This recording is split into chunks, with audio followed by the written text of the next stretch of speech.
नमस्कार बच्चों, आज हम पढ़ेंगे विद्युत धारा वाला चैप्टर को, जो कि आपके बोर्ड के लिए बहुत ही इम्पोर्टेंट है।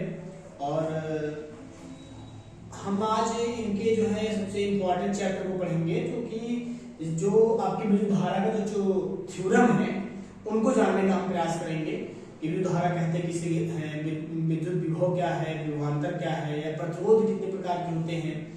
ये सारे चैप्टर जो टॉपिक है इनमें, उन्हीं को हम जानने का प्रयास करेंगे। ठीक है, तो जैसे कि आपने देखा है विद्युत धारा जो होता है, आपने शुरू में जैसे शुरुआत में कक्षा 6 में इसके कुछ थोड़ा सा चीजों के बारे में आपने समझा था, और कक्षा 8 में भी देखे होंगे, फिजिक्स में जो है दिया रहा होगा। तो उसी के बारे में हम थोड़ा सा शुरू करेंगे और समझेंगे है क्या, बेसिक तौर से हम समझेंगे। ठीक है बच्चे, देखिए विद्युत धारा किसे कहते हैं। सबसे पहले आप जान लीजिए कि विद्युत धारा में होता क्या है। ये सबसे इंपॉर्टेंट है कि देखिए आज लोग थ्योरम को रटते हैं, रटना नहीं है, आपको ये समझना है कि विद्युत धारा में होता क्या है, क्या प्रवाह होता है, क्या उसमें होता है। ठीक है, हम देखेंगे सबसे पहले इनके आवेश के बारे में देखेंगे कि विद्युत धारा में सबसे पहली टॉपिक अगर कोई देता है तो विद्युत धारा में ये होता आवेश। इनके बारे में जानने का प्रयास करेंगे कि आवेश कितने प्रकार के होते हैं। सबसे पहले आवेश किसे कहते हैं, इसको अगर जानना चाहते हैं सबसे पहले यही देख लीजिए, आवेश किसे कहते हैं। क्योंकि आवेश बराबर होता है Q बराबर होता है N गुणे E। ठीक है, जिसमें कि Q को आवेश से प्रदर्शित करते हैं, तो Q को जो आपका आवेश है उसको Q से प्रदर्शित करते हैं, और जो N होता है वह होता है इलेक्ट्रॉनों की संख्या, इलेक्ट्रॉनों की संख्या।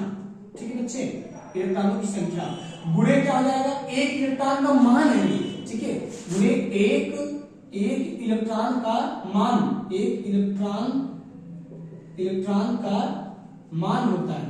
ठीक है, अब आपको जानना जरूरी है कि सब लोग गलती क्या करते हैं, यानी कि आवेश बराबर जो होता है वह गलती, उसकी डिफिनेशन में सब लोग करते क्या है, इसकी डिफिनेशन क्या बताते हैं। देखिए आपको बताते हैं सबकी गलती, सबसे बड़ी गलती क्या होती है, इसकी डिफिनेशन बताते समय सब लोग ये कहते हैं कि आवेशों की संख्या को ही क्या कहते हैं, इलेक्ट्रॉनों की संख्या को ही क्या कहते हैं, आवेश कहते हैं। जबकि ये सरासर गलत है, क्योंकि इलेक्ट्रॉनों की संख्या को आप डिनोट किया था उसको यद से, इलेक्ट्रॉनों की संख्या को, और जो इसका जो मेन फैक्ट तो आपने छोड़े दिया, आपने इलेक्ट्रॉन के मान को दर्शाया ही नहीं, जिसमें आपको करना क्या पड़ता है, जैसे दे देगा इलेक्ट्रॉनों की संख्या कितनी है 10, और गुणे इलेक्ट्रॉन का मान कितना होता है 1.6 गुणे 10 की माइनस कितना होता है 19 कूलम। ठीक है, ये बराबर एक आवेश का, यानी कि आवेश का अगर मान आपको ज्ञात करना है, इलेक्ट्रॉनों की संख्या इसमें दे दिया, और एक इलेक्ट्रॉन का जो मान होता है वह होता है 1.6 गुणे 10 की माइनस 19 कूलम। ठीक है, 1.6 गुणे 10 की माइनस 19 कूलम। तो इसको गुणा करेंगे तो Q का मान लगभग आपका आ जाएगा, कितना आ जाएगा 16, ये 10 हट जाएगा, 16 गुणे 10 की माइनस 19 कूलम। यानी कि ये इस प्रकार से, ये एक एग्जांपल है, ये आप समझिएगा एग्जांपल है। ये मत सोचिएगा कि इलेक्ट्रॉन का एक आवेश वाला इतना मान होता है, नहीं, गलत है। क्योंकि ये आपको एग्जांपल बता दिए थे कि इलेक्ट्रॉनों की संख्या अगर आपको कितना दे दे, n बराबर 10 दे दे, तो एक इलेक्ट्रॉन का मान आपको रखना पड़ेगा, तभी जाके वो आवेश का एग्जैक्ट डिफिनेशन आप बता सकते हैं। तो आप इसको जानने का प्रयास करेंगे, ये तो एग्जांपल था बच्चे, लेकिन आपको इसको डिफिनेशन कैसे बताओगे। आपकी डिफिनेशन ये होगी कि जो एक इलेक्ट्रॉन यानी जो एक आवेश होता है वह क्या होता है, इलेक्ट्रॉनों की संख्या और एक इलेक्ट्रॉन के मान के गुणनफल के बराबर होता है। आप डिफिनेशन में ये बताएंगे तब जाके क्लियर होगा। ठीक है, तो हम चलते हैं, ये तो आप आवेश के बारे में जान चुके। तो आवेश दो प्रकार का होता है, नंबर 1 इनके प्रकार। ठीक है, ये आवेशों के प्रकार, ये जान लीजिए, आवेशों के प्रकार, ये जानने का प्रयास करिए। आवेशों के प्रकार में देखिए, आवेशों के प्रकार में आपको क्या देखना है, आवेशों के प्रकार में नंबर 1 प्रकार होता है, क्या होता है, धनावेश। ठीक है, धनावेश। ठीक है, और नंबर 2 जो होता है वह होता है ऋणावेश। ठीक है, ऋणावेश, ये दो आवेश होते हैं। ठीक है, आप जानना ये बच्चे बहुत ही इंपॉर्टेंट है, ये आपको बहुत डिस्टर्ब करेगा। ये 10 के लेवल से ही नहीं, ये इंटर लेवल से भी आपको जो है बड़ा डिस्टर्ब करता है कि आवेश कितने प्रकार के होते हैं, उनमें चार्ज क्या होता है, वो ऋणावेश ही क्यों होते हैं या धनावेश क्यों होते हैं, जानेंगे हम। धनावेश आवेश किसे कहते हैं। सबसे पहले धन यानी कि इनमें क्या होती है, इनमें इलेक्ट्रॉनों की एक प्रकार से जो है जो इलेक्ट्रॉन्स होते हैं इनमें क्या होते हैं, इनकी धन आवेश पे ये आप जानने का प्रयास करेंगे। जैसे क्या होता है, अगर कोई से बैटरी चार्ज है, ठीक है, अगर कोई बैटरी है, इसका ये प्लस सिरा हो गया, ये माइनस सिरा, ये जो बैटरी है, धनावेश कब होगा, जिस पर इलेक्ट्रॉन, जैसे होता है ना किसी एग्जाम्पल के उससे आप देखिए, केमिस्ट्री से आपको सुना है, तब आपको ज्यादा सुना है। देखिए NaCl, ठीक है, NaCl इसको तोड़ेंगे जब आप, तो Na प्लस हो जाता है और Cl प्लस Cl माइनस, यानी कि धनावेश जो होता है वो एक इलेक्ट्रॉन त्याग करके वो धनावेश बना है, और ऋणावेश में एक इलेक्ट्रॉन को ग्रहण करके क्या है, बना हुआ है। यानी कि जाहिर सी बात आप कह सकते हैं, इनमें क्या होते हैं, जो आवेश हैं, जो धन आवेश और ऋणावेश, ये क्या है, दो प्रकार के होते हैं, ठीक है, ये क्या होते हैं, दो प्रकार से होते हैं। जो इलेक्ट्रॉन को त्यागता है वह धनावेश है, और जो इलेक्ट्रॉन को ग्रहण करता है वो ऋणावेश है, पॉजिटिव और नेगेटिव, ठीक है, ये इनके बारे में हम जानेंगे। और एक चीज आपको ये जानेंगे, दो प्रकार के होते हैं और इनकी उत्पत्ति कैसे होती है, आवेशों की उत्पत्ति, ये जानते हैं सबसे पहले, आवेशों की उत्पत्ति, ठीक है, आवेशों की उत्पत्ति, इसको देखते हैं, इसकी उत्पत्ति कैसे होती है। आप सुने होंगे कि आवेश घर्षण के द्वारा उत्पन्न होते हैं, लेकिन ये गलत है बच्चे, घर्षण के द्वारा उत्पन्न नहीं होते, आवेश घर्षण के द्वारा स्थानांतरित होते हैं, ये बहुत इंपॉर्टेंट है, ठीक है, आवेश घर्षण के द्वारा, आवेश घर्षण के द्वारा स्थानांतरित होते हैं, स्थानांतरित होते हैं, स्थानांतरित होते हैं, ठीक है, आवेश घर्षण के द्वारा स्थानांतरित होते हैं, ये आप दिमाग में रखिएगा।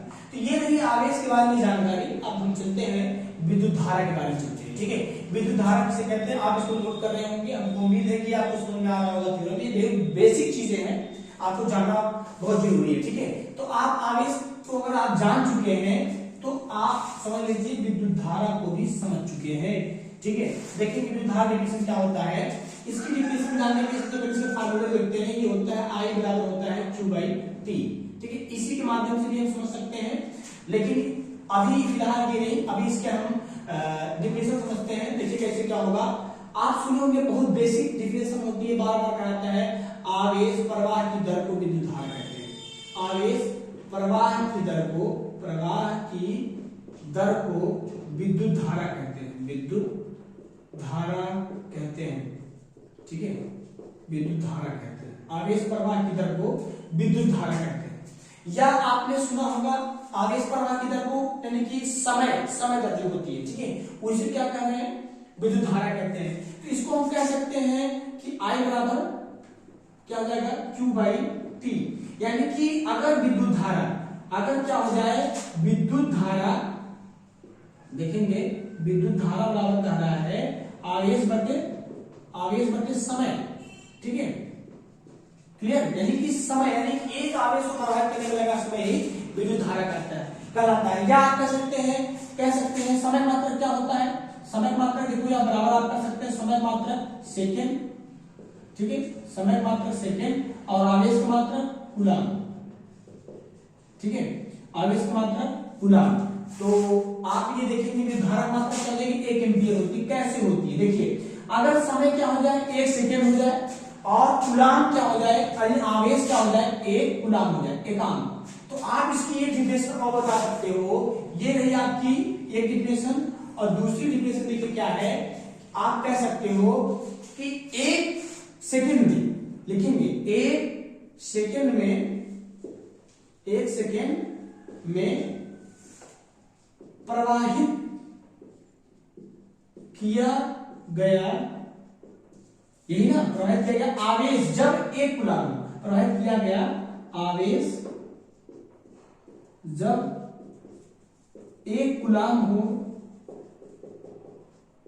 हो, ठीक है, विद्युत धारा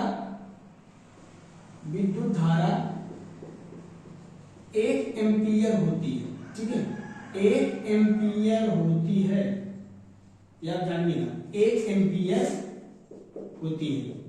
तो आपने सुना है विद्युत धारा का मात्रक क्या होता है, 1 एम्पीयर भी होता है, और आप कह सकते हैं विद्युत धारा कितनी होती है, एक मतलब कि जो है कूलम प्रति सेकेंड।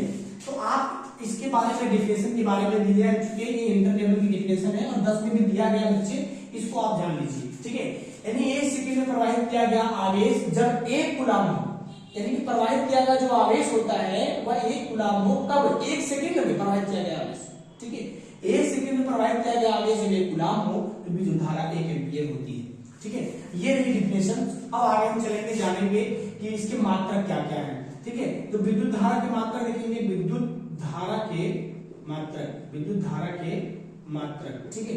विद्युत धारा के मात्रक में देखेंगे हम लोग क्या कह रहा है, पहला आप कह सकते हैं 1 एम्पीयर, ठीक है, एम्पीयर, एम्पीयर हो गया। दूसरा डिफिनेशन मात्रक आप जिस निकालेंगे जो कूलम प्रति सेकंड होता है, ठीक है, कूलम प्रति सेकंड, ठीक है। 2 मात्रक बच्चे हैं, इनको आप लोग भी नोट कर लेंगे और समझेंगे ज्ञान, क्लियर। ये 2 मात्रक हैं। हमें उम्मीद है बच्चे कि आपको ये जो है जो डिफिनेशन बताई गई, ये डिफिनेशन आपको समझ में आई होगी, ठीक है।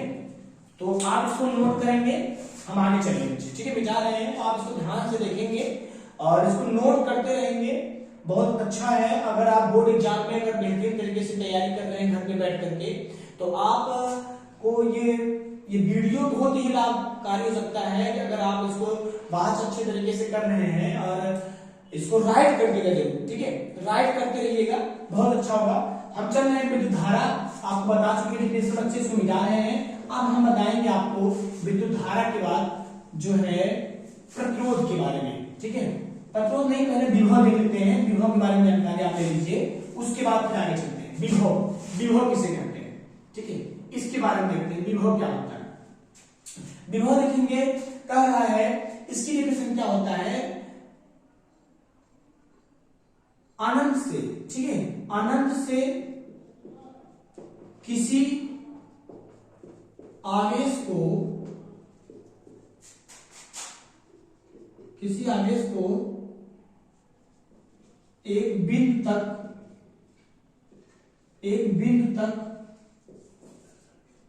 लाने में, ठीक है, लाने में किया गया कार्य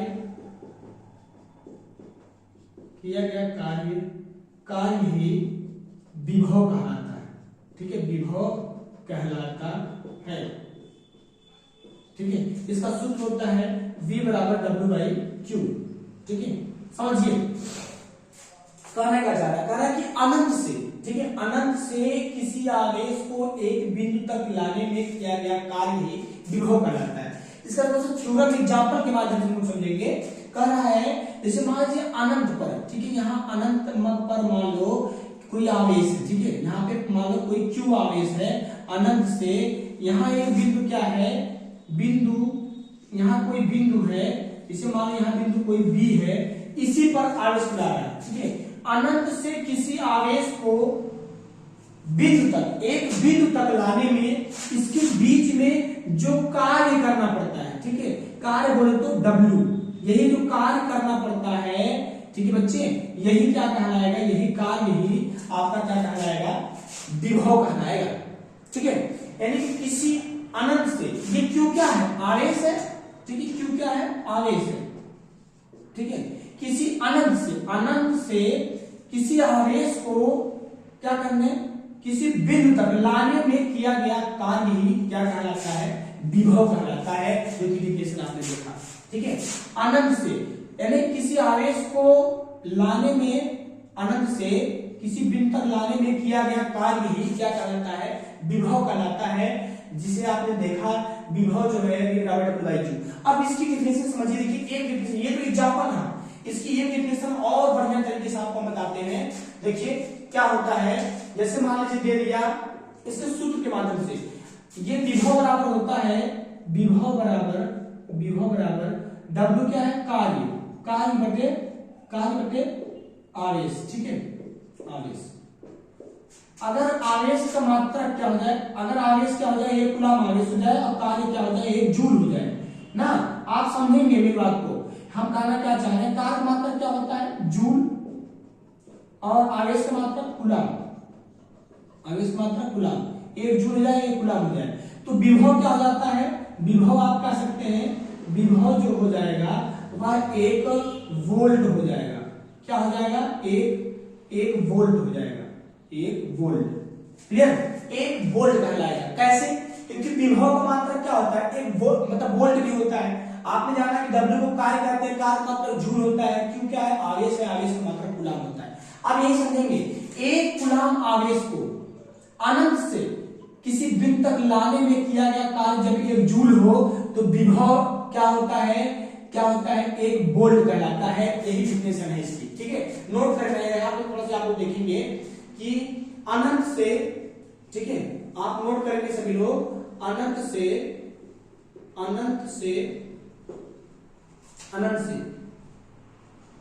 एक कूलम आवेश को, एक कूलम आवेश को, एक कूलम आवेश को एक बिंदु तक लाने में किया गया कार्य, लाने में किया गया कार्य यद्यपि 1 जूल हो तो विभव 1 वोल्ट कहलाता है, 1 वोल्ट कहलाए, 1 वोल्ट होगा। डायरेक्ट आप लिखिए, 1 वोल्ट होगा। सबसे इंपॉर्टेंट डिफिनेशन बच्चे हैं ये, 1 वोल्ट कहलाएगा। ठीक है, ये इसकी सबसे इंपॉर्टेंट डिफिनेशन। आप कह सकते हैं अनंत से एक कूलम आवेश को एक बिंदु तक लाने में किया गया कार्य यद्यपि क्या हो जाए, 1 जूल हो तो विभव क्या होता है, 1 वोल्ट कहलाता है। अब आप जानेंगे बच्चे, हमें उम्मीद है कि आपको समझ में आ गया 2 डिफिनेशन। ठीक है, आपने देखा विभव का डिफिनेशन सबसे पहला कि अनंत से किसी आवेश को लाने में किया गया कार्य ही विभव कहलाता है। ठीक है, अनंत से किसी आवेश को एक बिंदु तक लाने में किया गया कार्य ही विभव कहलाता है। और देखेंगे आगे कह रहा है कि विभव जो होता है, विभव क्या होता है, उसका मात्रक वोल्ट होता है। आपने पढ़ा कार्य का मात्रक जूल होता है, और आवेश का मात्रक क्या होता है, कूलम होता है। देखेंगे आगे इसकी इसी प्रकार से डिफिनेशन समझेंगे। एक कूलम आवेश को अनंत से किसी बिंदु तक लाने में किया गया कार्य जब 1 जूल हो तो किया गया कार्य जो जूल हो, 1 जूल हो तो जो विभव होगा वह क्या होगा, 1 वोल्ट होगा। हमें उम्मीद है बच्चे कि आपको समझ में आया होगा। तो इसका मात्रक वोल्ट भी होता है। आप नोट को लिख लीजिए कि विभव का मात्रक क्या होता है, विभव का मात्रक क्या होता है, वोल्ट होता है, वोल्ट। ठीक है, वोल्ट। और क्या होता है, क्या कह सकते हैं, पहला आपका वोल्ट हो गया और दूसरा आप कह सकते हैं जूल प्रति कूलम। ठीक है, जूल प्रति कूलम होता है। तो हमें उम्मीद है बच्चे आपको ये बढ़िया से समझ में आया होगा। हम मिलेंगे अपने नेक्स्ट वीडियो में, जिसमें हम लोग प्रतिरोध के बारे में जानेंगे। तब तक आप इस वीडियोस को जो है वॉच करिएगा, बढ़िया से ज्यादा से ज्यादा शेयर कीजिएगा। हमें उम्मीद है कि आप इस वीडियो से संतुष्ट होंगे। धन्यवाद।